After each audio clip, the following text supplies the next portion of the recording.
நம்ம லாஸ்ட் வீடியோவில் கத்தாரோட சக்ஸஸ் ஸ்டோரியை தான் நம்ம பார்த்துருப்போம். அது வந்து பார்ட் 1 வீடியோ. அதை ஃபஸ்ட்டு பார்த்துட்டு அதுக்கப்புறம் வந்து இந்த பார்ட் 2 வீடியோவை வந்து பாருங்கள். 2024 கத்தார் நகரத்தை பார்க்கும்போது நமக்கு இவ்வளோ பிரம்மாண்டமான ஒரு கத்தார் நகரத்தை தான் நம்ம வந்து பார்க்க முடிஞ்சிருக்கோம். அதே நேரத்தில் 2017 உள்ள கத்தாரில் இருக்கக்கூடிய ஒவ்வொரு ஷாப்பிங் காம்ப்ளெக்ஸ்லேயும் வந்து மக்கள் வந்து அலைமோதுறாங்க.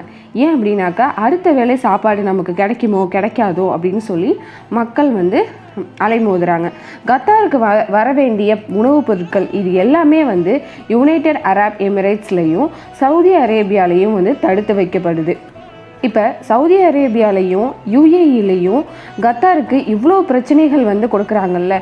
இப்போ அதாவது அந்த நேரத்தில் கத்தாருக்குள்ளே என்ன தான் நடந்துச்சு அப்படின்னு பார்த்தாக்க வி சப்போர்ட் கத்தாருங்கிற குரல் மட்டும் எங்கே பார்த்தாலும், எந்த தெருக்களை பார்த்தாலும், எந்த வாகனத்துக்கு பின்னாடியும், எந்த மனிதர்களை பார்த்தாலுமே, எந்த வீடுகளை பார்த்தாலுமே வி சப்போர்ட் கத்தார் அப்படின்னு சொல்கிறாங்க. அங்கே இருக்கக்கூடிய தமீம் அவர்களுடைய பெயர் எல்லா இடங்கள்லையுமே வந்து பரப்பப்படுது. நாங்கள் கத்தார் கூடவே நிற்கிறோம், சாப்பாடு கிடைச்சாலும் பரவாயில்ல, கிடைக்காட்டாலும் பரவாயில்ல, உயிர் போனாலும் பரவாயில்ல, நாங்கள் கத்தார் கூட தான் நிற்கிறோம் அப்படிங்கிற குரல் மட்டும் ஒலிக்குது.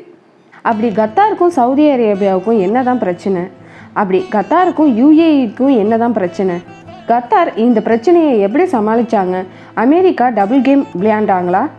அதை கத்தார் எப்படி கடந்து வந்தாங்க? ரஷ்யா கத்தாருக்கு சப்போர்ட்டாக நின்னாங்களா? அதற்கான காரணம் என்ன? ஈரான் மற்றும் கத்தார் ஏன் நட்பு நாடுகளாக இருக்குது? எல்லா கார்களிலும், எல்லா வீடுகளிலையும், எல்லா பில்டிங்ஸ்லையுமே வி சப்போர்ட் கத்தாருங்கிற பிரம்மாண்டமான ஸ்டிக்கர்ஸ், பெயிண்டிங்ஸ் 2017 இவ்வளோ பிரச்சனை போயிட்டுருக்குது கத்தாரில். இந்த பிரச்சனைகள் எல்லாமே 2021 தான் முடிவுக்கு வருது. கத்தாரோட வளர்ச்சியை பற்றி நம்ம ஆல்ரெடி பார்ட் 1லேயே வந்து பார்த்துருப்போம். சவுதி அரேபியா கத்தாரை பார்த்து கொஞ்சம் கொஞ்சமாக பொறாமைப்பட ஆரம்பிக்கிறாங்க. 1991 கத்தாரோட சில பகுதிகளை இது என்னுடைய பகுதி அப்படின்னு சொல்லி சவுதி அரேபியாவில் உள்ள முஜாபுதீன் அமைப்பு வந்து சொல்கிறாங்க. அந்த நேரத்தில் கத்தார் வந்து அமைதியாக இருக்காங்க. காரணம், அது வரைக்கும் கத்தாரை வந்து ஆட்சி செஞ்சவங்க வந்து சவுதி அரேபியாவுக்கு வந்து எந்த ஒரு பிரச்சனையுமே வரக்கூடாது அப்படின்னு நினைக்கிறாங்க. ஆனால் 1995 இது அப்படியே மாற ஆரம்பிக்குது. அதுக்கப்புறம் நான் கத்தாரில் சூப்பரான ஆட்சியாளர் வந்து உள்ளே வராரு. இதுக்கு மேலே சவுதி அரேபியாவுக்கு நம்ம பணியக்கூடாது, நமக்குன்னு தனியாக சட்டங்களை வந்து வைக்கணும் அப்படின்னு வந்து சொல்கிறாரு. நம்ம வந்து தனித்துவமாக இருக்கணும் அப்படின்னும் சொல்கிறாரு. நம்ம பிற நாட்டுக்கு உதவி செய்யணும், நமக்கு பிற நாட்டில் இருந்து வர்ற பணம் நம்ம நாட்டுக்கு உதவியாக இருக்கணும் அப்படின்னு வந்து சொல்கிறாரு. ஆயில், கேஸ் இதை மட்டும் நம்ம வந்து நம்பக்கூடாது அப்படின்னு சொல்கிறாரு. பல யூனிவர்சிட்டிஸை வந்து கொண்டுட்டு வர்றாரு. கத்தாரோட வளர்ச்சி ரொம்பவே பிரம்மாண்டமாக இருக்குது. எப்படியாவது கத்தாரை வந்து பழி வாங்கணுங்கிற எண்ணத்தோடு இருக்கிறாங்க Saudi Arabia, United Arab Emirates, Bahrain, Egypt இவங்க எல்லாம் வந்து நேரம் பார்த்துட்ருக்காங்க. கத்தாரை நம்ம எப்படியாவது பழி வாங்கணும் அப்படின்னு சொல்லி நேரம் பார்த்துட்ருக்குறாங்க.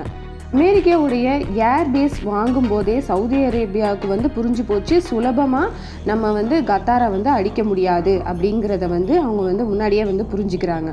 கத்தாரோட நட்பு வட்டாரம் விரிவடைய ஆரம்பிக்குது. ஒரே நேரத்தில் இஸ்ரேல் கூடயும் பாலஸ்தீன் கூடயுமே வந்து நட்பாக இருக்கிறாங்க. ஒரே நேரத்தில் ஈரான் கூடயும் ரஷ்யா கூடவும் நட்பாக இருக்கிறாங்க. ஒரே நேரத்தில் கத்தார் எல்லா நாடுகள் கூடவும் நட்பாக இருக்கிறாங்க. இது சரிப்பட்டு வராது. ஈரான் கூட ரொம்ப ஸ்ட்ராங்காக இருக்கிறாங்கன்னு தெரிஞ்ச சவுதி அரேபியா 2002 மற்றும் 2008 சவுதி அரேபியா டெம்ப்ரவரியாக அவங்களோட அம்பாசிடர்ஸை வந்து வெளியே எடுக்கிறாங்க. இதுக்கு மேலே நீங்கள் வந்து ரஷ்யாவுக்கு சப்போர்ட்டாக இருந்தால், இதுக்கு மேலே நீங்கள் ஈரானுக்கு சப்போர்ட்டாக இருந்தால் உங்கள் நாட்டை நாங்கள் பகை நாடாக பார்ப்போம் அப்படின்னு சொல்கிறாங்க. ஆனால் இதுக்கெல்லாம் கத்தார் பயப்படவே இல்லை. ஏப்ரல் 2017 12 வருஷமாக ஈரானும் கத்தாரும் பேசிக்கவே இல்லை. எதுக்கு இப்படி பேசி மற்ற நாட்டோட பொறாமையை நம்ம சம்பாதிக்கணும்னு சொல்லி பேசாமையே இருக்காங்க. சவுத் பாரிஸ் நார்த் டூமில் உள்ள கேஸ் ஃபீல்டை கத்தாரில் மட்டும் அவங்க எல்லையில் வைக்கல, ஈரானோட எல்லையிலையுமே இந்த ஒரு கேஸ் ஃபீல்டு வந்து இருக்குது. 12 வருஷத்துக்கு அதுக்கப்புறமா ஏப்ரல் 2017 அப்புறமா கத்தார் ஒரு முடிவு எடுக்கிறாங்க. ஈரானும் கத்தாரும் சேர்ந்து இயற்கை வாயுவை எடுத்து மற்ற நாடுகளுக்கு நம்ம ஏற்றுமதி செய்யலாம் அப்படின்னு வந்து முடிவெடுக்கிறாங்க. கத்தாரோட இந்த செயல் சவுதி அரேபியாவுக்கு மேலும் கோபத்தை ஏற்படுத்துது. 24/2017 சவுதி அரேபியாவுக்கு ஒரு க்ளூ கிடைக்கிது.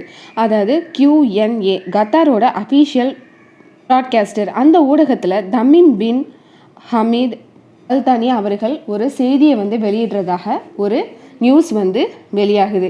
இங்கு உள்ள அமைப்பு வந்து ஹமாஸின போராளிகள் எல்லாமே நண்பர்கள், ஈரான் தான் முஸ்லீம் நாடுகளோட ஒரு சக்தியாக உயரப்போகுது அப்படின்னு அறிவிக்கிற மாதிரி, அதாவது தமீம் அவர்கள் சொல்கிற மாதிரி அடுத்த கொஞ்ச நேரத்தில் இதே வந்து அஃபீஷியலாக இருக்கக்கூடிய ப்ராட்காஸ்டரில் வந்து இந்த செய்தியை வந்து பரவுது. கத்தார் வந்து இதை ரொம்ப பெரிய அளவில் வந்து மறுக்கிறாங்க.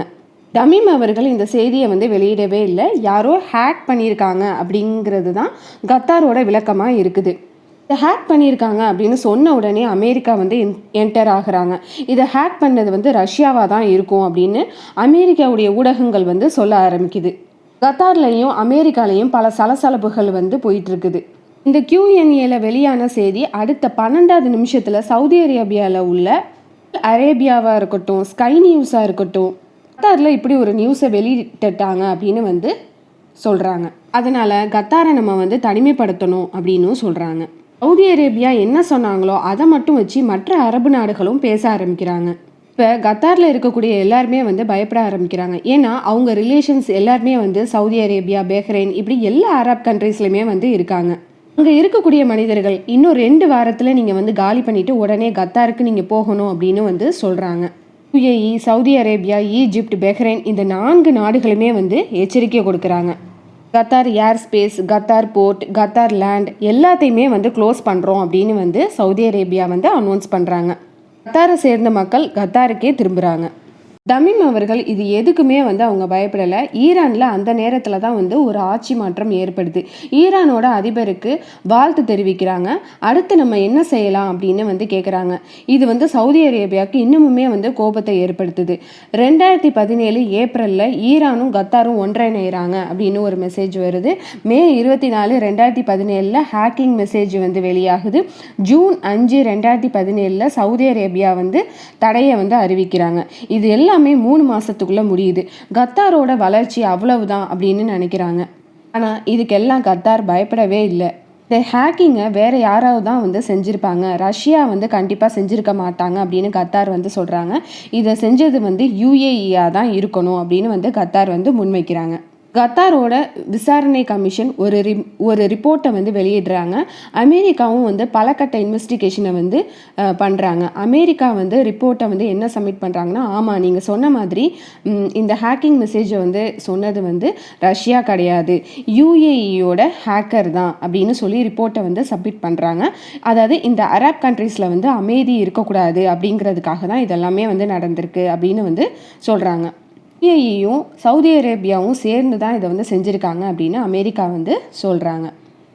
கத்தாரோட செய்தி ஊடகத்தில் வெளிவந்த இந்த QNAல வெளிவந்த நியூஸ் அடுத்த 12 நிமிஷத்தில் சவுதி அரேபியாவில் உள்ள ஒரு டிபேட்டுக்கு வந்து ஆர்கனைஸ் பண்ணியிருக்காங்க. இது எப்படி சாத்தியம்? ஒரு ஹேக்கிங்கில் வந்து ஒரு நபர் வந்து செய்தியை சொன்ன உடனே அடுத்த 12வது நிமிஷத்தில் ஒரு டிபேட்டை எப்படி வந்து ஆர்கனைஸ் பண்ண முடியும் அப்படிங்கிற ஒரு கேள்வி வருது. அப்போனா இது முன்னாடியே இவங்களுக்கு ஒரு இன்ஃபர்மேஷன் கிடச்சிருக்கு. அந்த இன்ஃபர்மேஷனை வச்சு தான் டிபேட்டை வந்து ஆர்கனைஸ் பண்ணுறதுக்கு ரெடியாக இருக்காங்க அப்படின்னு வந்து சொல்கிறாங்க. இதெல்லாம் பார்க்கும்போது UAEயும் சவுதி அரேபியாவும் இதெல்லாம் தெரிஞ்சுக்கிட்டு தான் இப்படி ஒரு நியூஸை வந்து ஸ்ப்ரெட் பண்ணுறாங்க அப்படிங்கிறது வந்து தெரிய வருது. இப்போ கத்தாரோட மதிப்பு வந்து ரொம்பவே வந்து அதிகமாகுது. எல்லா கார்களுக்கு பின்னாடியும், எல்லா வீடுகளுக்கு முன்னாடியும் தமீம் அவர்களை பற்றியும் கத்தாரை பற்றியும் வி சப்போர்ட் கத்தார் அப்படிங்கிறத வந்து சொல்கிறாங்க. இப்போ வந்து சவுதி அரேபியா கிட்ட இருந்து 13 நிபந்தனைகள் வந்து அதாவது கத்தாருக்கு வந்து போடுறாங்க. அது என்ன அப்படின்னாக்கா, உங்களுடைய டெலிவிஷனான அல் ஜசீராவை வந்து உடனடியாக நீங்கள் வந்து எல்லா இடங்கள்ல இருந்தும் நீங்கள் வந்து நீக்கணும். உங்கள் நாட்டிலேயே நீங்கள் வந்து அல் ஜசீராவை வந்து டெலிகாஸ்ட் பண்ணக்கூடாது அப்படின்னு வந்து சொல்கிறாங்க. ஏன்னா இந்த அல் ஜசீராங்கிற ஊடகத்தை வந்து பெரிய அளவில் வந்து சவுதி அரேபியா வந்து வெறுக்கிறாங்க. இதுக்கு என்ன காரணம் அப்படின்னாக்கா, உலகத்தில் வந்து உள்ள வந்து அந்த மன்னர் ஆட்சி இருக்கிறதுல வந்து அந்த மன்னருக்கு வந்து ஏதாவது பிரச்சனை வந்துச்சுன்னா அதை வந்து ஒரு பெரிய அளவில் வந்து டெலிகாஸ்ட் பண்ணுறதுல முதல் ஊடகமாக வந்து இந்த அல் ஜசீராவாக தான் இருக்குது அப்படின்னு வந்து சொல்கிறாங்க. அதனால் அல் ஜசீராவை வந்து கட் பண்ணணும் அப்படின்னு சவுதி அரேபியா வந்து சொல்கிறாங்க. அதுக்கப்புறமா ஹமாஸின போராளிகளுக்கு வந்து நீங்கள் வந்து ஆதரவாக இருக்கக்கூடாது அப்படின்னு சொல்கிறாங்க. ஏன் ஆதரவாக இருந்தால் அந்த இடத்துல நடக்கிற போர் வந்து அதிகமாகிக்கிட்டே இருக்குது அப்படின்னு வந்து சொல்கிறாங்க. பயங்கரவாதிகளுக்கு நீ தான் ஃபண்ட் கொடுக்குற கத்தார் அப்படின்னு வந்து சொல்கிறாங்க. கத்தார் தான் ஹமாஸின போராளிகளுக்கு வந்து ஃபண்ட் கொடுக்குறாங்க அப்படின்னு கிட்டத்தட்ட 8 நாடுகள் வந்து சொல்கிறாங்க. Saudi Arabia, UAE, Bahrain, Egypt, Libya, Yemen, Maldives இவங்க எல்லாமே வந்து சொல்கிறாங்க. இதில் வந்து 2 நாடு மட்டும் இதிலேருந்து விலகியே இருக்கிறாங்க. அது வந்து எந்த நாடு அப்படின்னாக்கா குவைத்தும் ஓமனும் வந்து விலகியே இருக்கிறாங்க. ஓமன்கிற நாட்டுக்கு வந்து பிரச்சனை வரும்போது சவுதி அரேபியா வந்து ஓமனுக்கு எதிராக நிற்கிறாங்க. அப்போ வந்து ஓமனுக்கு உதவிய நாடு வந்து ஈரான் தான் வந்து உதவியாக நிற்கிறாங்க. ஓமனுக்கு உதவிய நாடு வந்து கத்தார். கத்தாரும் ஈரானும் தான் வந்து ஓமனுக்கு வந்து உதவியாக நிற்கிறாங்க. ஓமனும் குவைத்தும் வந்து கத்தாருக்கு எதிராக நாங்கள் எதுவுமே செய்ய மாட்டோம் அப்படின்னு வந்து சொல்கிறாங்க. ஒரு கட்டத்தில் கத்தார் வீழ்ந்துடும் அப்படின்னு சவுதி அரேபியா நினைக்கும் போது கத்தாருக்கு உதவுறதுக்கு முன் வந்து நிற்கிறாங்க ஈரான். ஈரானில் இருக்கிற 3 துறைமுகங்களையுமே வந்து திறந்து வைக்கிறாங்க. கத்தாருக்கு என்ன உதவிகள், எத்தனை கப்பல், எவ்வளவு வேணும்னாலும் உதவி செய்கிறோம் அப்படின்னு வந்து சொல்கிறாங்க.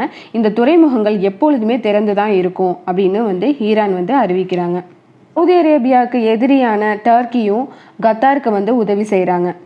இன்னொரு பக்கம் ரஷ்யாவுடைய மறைமுகமான உதவியும் கிடைக்கிது. 2017 பல விதமான நாடுகள் கத்தாருக்கு வந்து உதவி செய்ய முன் வராங்க. கத்தாரோட வளர்ச்சி அதிகமாகிக்கிட்டே போகுது. கத்தார் இப்போ அசுர வளர்ச்சி அடைகிறாங்க. வேற வழியே இல்லாமல் 2021 சவுதி அரேபியா கத்தாரோட பேச்சுவார்த்தைக்கு முன் வராங்க. GCC gulf cooperation council. இந்த GCCங்கிறது 2021 சவுதி அரேபியாவில் வச்சு நடக்குது. இந்த கல்ஃப் கோஆப்ரேஷன் கவுன்சிலில் கத்தாரும் ஒரு நாடு. இதில் பங்கேற்கிறதுக்காக கத்தார் வந்து சவுதி அரேபியாவுக்கு வர்றாங்க. அங்கே வச்சு அமைதி உடன்படிக்கை போடுறாங்க. பழி வாங்கணும்னு நினச்ச சவுதி அரேபியாவுக்கு ஏமாற்றம் மட்டுமே மிஞ்சுது. ட்ரம்ப் அவர்களும் மிகப்பெரிய அளவில் கேம் ப்ளே பண்ணுறாரு. கத்தாருக்கு உதவி செய்கிறேன் அப்படின்னு சொல்லிட்டு சவுதி அரேபியாவுக்கு க்ரீன் சிக்னல் காமிச்சு என்னன்னாலும் நீங்கள் செய்யுங்க அப்படின்னு வந்து ஒரு கேம் ப்ளே பண்ணுறாரு. கத்தார் பல முறை எதிரிகளால் சூழப்பட்டாலும் அதிலெல்லாம் இருந்து மீண்டு வர்றாங்க. கத்தாருக்கு ஒரு விஷயம் மட்டும் நல்லாவே தெரியும், நம்மளை சுற்றி உள்ளது எல்லாமே எதிரி நாடுகளாக தான் இருக்கிறாங்க அப்படிங்கிறது கத்தாருக்கு நல்லாவே தெரியும். சவுதி அரேபியாவுக்கும் ஈரானுக்கும் பிடிக்கவே பிடிக்காது. ஏன்னா ஷியா மற்றும் சன்னி மக்களோட பிரச்சனைகள் தான். அரப் உலகத்தோட எதிரியாக கத்தார் இருக்குது அப்படின்னு சவுதி அரேபியா நினைக்கிறாங்க. ஆனால் தமீமை வந்து எங்களுடைய முக்கியமானவர் அப்படின்னு சொல்லி கத்தார் மக்கள் வந்து அந்த அளவுக்கு கொண்டாடுறாங்க. இதுதான் கத்தார் கடந்து வந்த பாதை. நிறைய அடி வாங்கியிருக்காங்க, பல எதிரிகளை சமாளிச்சிருக்காங்க, நிறைய நட்பு நாடுகளை சம்பாதிச்சிருக்காங்க. இதுதான் கத்தாரோட சக்ஸஸ் ஸ்டோரி. நம்ம வேற ஒரு வீடியோவில் பார்க்கலாம்.